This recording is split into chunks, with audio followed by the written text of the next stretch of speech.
Future for education, my view. Today's schools are expected to cope with bigger challenges and difficulties than ever before.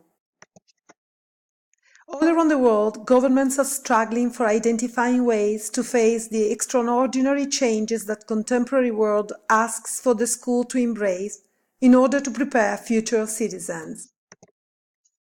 Educational inequality is the most urgent need. We have to bridge the gap between those who have access to a quality education and the ones who don't. First of all, schools have to give up acting as means of social reproduction and start reducing the impact of socioeconomic factors on educational outcomes. Professor Stephen J. Ball promotes an approach to education that centers around social justice and strives to reconnect to democracy by overcoming the inequalities of a class-based educational system. These premises, schools would become the beating heart of a whole community, the laboratory where communities themselves would grow and develop. This idea implies a democratic, fertile, interactive relationship between the schools and the whole community.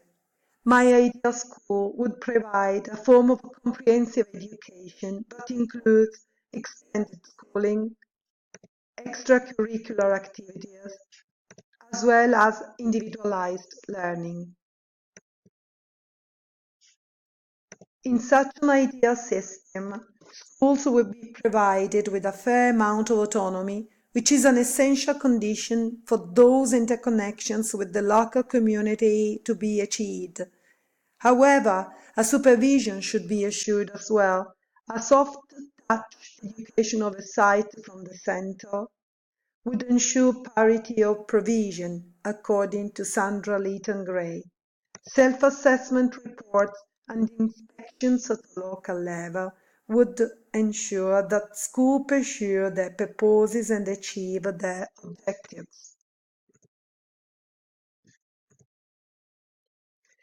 We need to build up constructivist classrooms where the authorship of learners can develop and where active learning can happen.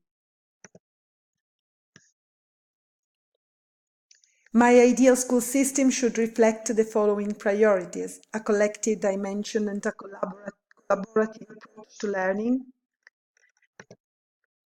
a focus on real issues from real life, the promotion of critical thinking and creative skills, the fusion of academic and technical knowledge. Collaborative learning, PBL, and technology may prove to be some of the most powerful tools that, by supporting learner-centered teaching approaches, will help students face 21st century learning challenges. This implies a shift to a flexible conception of the spaces, the times, and the ways of learning. As Professor Alex Moore argues, there's no such a thing as a good teacher, but it does exist. Good teaching attitude to recognize the messy complexity of a classroom. Far from implementing a bog-standard teaching plan, teachers would focus upon the learners, would empathize with them by engaging with them in a dialogue, in a caring, helping relationship. The aim is the overall development of pupils.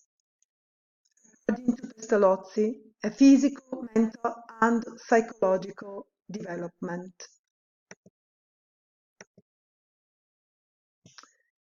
By fulfilling what Dewey defined a process of living and not a preparation for future living, future teachers will embody a focus on flourishing, which will have learners engage fully with the gifts that they have been given.